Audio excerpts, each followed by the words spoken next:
Puppy massage. Teaching your puppy to accept handling is extremely important, and it makes our jobs at the vets much easier and less stressful for your puppy. Something I like to do is called puppy massage. Puppy massage is an easy way to get your puppy used to touch in areas they may not be comfortable being touched, such as their toes and ears.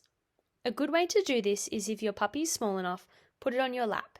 If your puppy is too large, sit on the ground with your puppy on a blanket or carpet. Along with making your puppy comfortable with handling, it's also a good way to become familiar with your puppy's body, in case of injury or something out of the ordinary. Hopefully becoming used to your puppy's body will make you aware if there are any issues in the future. Ideally, while your puppy is young, it's best to practice this every day. Use the next slide as a reference until you remember all the areas to check.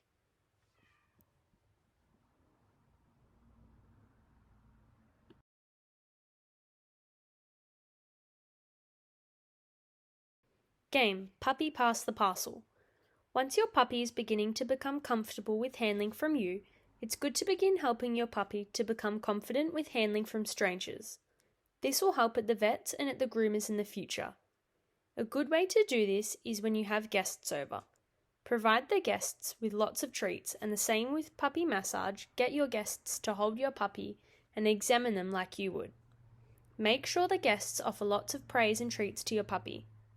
Take turns going around the room, passing your puppy around every couple of minutes. If your puppy looks nervous or is shy, take a step back and instead, just get your guests to gently pat and give your puppy treats. As previously learned in week 1, constantly check in with your puppy's traffic lights to see how your puppy is responding to this game. Never force your puppy to do anything if they are nervous. Teaching down or lie down. It's easier to begin if you've already taught your puppy to sit on cue. Ask your puppy to sit, and then when he is sitting in front of you, use a treat to lure him into a lying down position. As mentioned last week, luring is when you use something your puppy will follow, like a treat, to move them into a position. Hold the treat in front of your dog's nose and slowly lower it downward so that your dog's nose is pointing between their paws and the treat touches the floor. Then you may slowly move your hand out along the ground, thinking about creating an L shape with your hand to bring your dog down. Your dog will likely try to follow with their nose, resulting in them lowering their front legs, then their back legs. The second their belly touches the floor, praise and provide the reinforcer, which is the treat. Repeat this a few times until your dog begins to anticipate the movement of the treat and starts to move into a downward position with his belly touching the floor. Remember not to move too fastly and not to pull your hand out too far in front of your puppy, as this will result in them standing up and following you for the treat.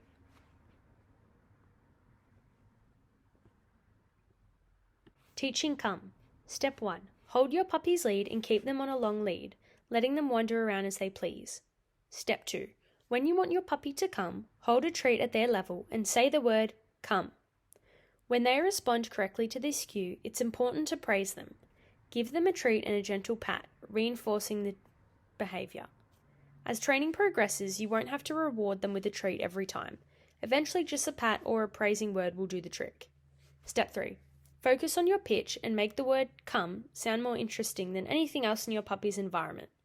It's a good idea to play games with your puppy that involve the come cue to keep them excited about returning to you when called.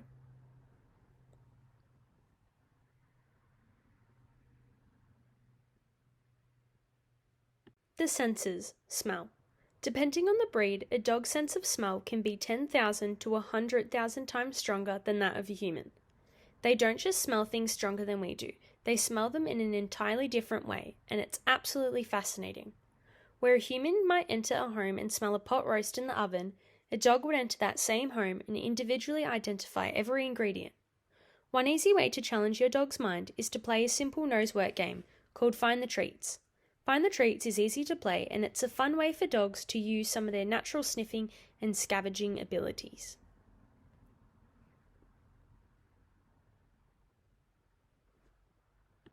Game. Find the treat.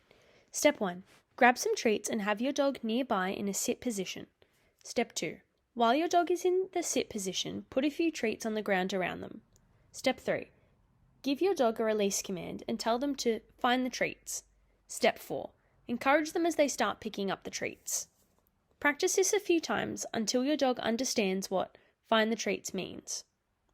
Alternatively, if you place the treats down and your puppy runs over to them straight away, start placing the treats further away, and then repeat the steps, giving your dog a release command and telling them to find the treats. Remember to encourage them. Start placing the treats in more challenging places that are out of sight, such as under a rug or on a chair. Give your dog a release command and tell them to find the treat. Remember to encourage them. Keep in mind that although dogs have an excellent sense of smell, that doesn't mean they'll automatically use it right away when playing this game. If they're not used to sniffing things out, it'll take a little practice. That's why gradually increasing the difficulty of where you find the treats is important. The senses, sight. Introducing sight to your puppy may seem obvious. However, we are also using sight to help get our puppy used to things they probably haven't seen before. Use the sight sensory list below to practice some different sights with your puppy. This is a great game to get the family involved in as well. The main aim of this game is to create different shapes, and looking different to our puppies helps them adapt to all kinds of situations comfortably.